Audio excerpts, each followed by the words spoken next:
All right, so the big question in town right now is this: what happens now? You know, last night you saw right here members of the city's biggest union voting to give their leaders the okay to strike. Good evening, everybody. I'm Reed Cowan. And I'm Jim Snyder. Glad you're with us tonight. The union we're talking about is the Culinary, locked in a contract standoff with 34 resorts. This vote does not mean a strike is coming yet. It's our top story tonight at 6. Jeff Gillen is looking at the road ahead. That's right. Good evening, everybody. So here's the countdown. That contract expires in 8 days, 11 hours, 59 minutes from now.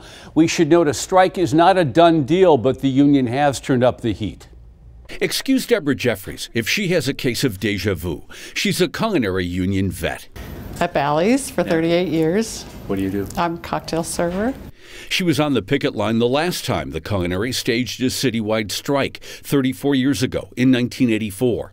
Had I not participated in that strike, I wouldn't be around to talk about it today because I really needed that health care. Preserving their benefits. It's one reason 25,000 workers, according to the union, voted Tuesday to authorize a strike.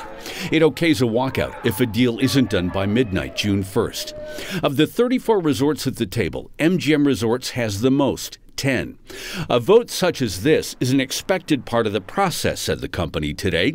We are confident that we can resolve the outstanding contract issues and will come to an agreement that works for all sides. In fact, MGM Resorts and the Culinary and Bartenders Union have scheduled talks for this week and next. And that's the takeaway. Both sides are still talking. UNLV's Michael Green. Both sides know they have too much to lose by having a strike.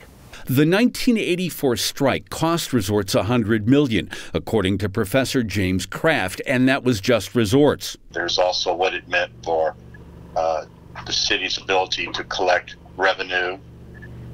There's the impact on small businesses such as photo shops, souvenir stands, restaurants. 34 years later, bigger money's at stake if any of our 42 million visitors stay away.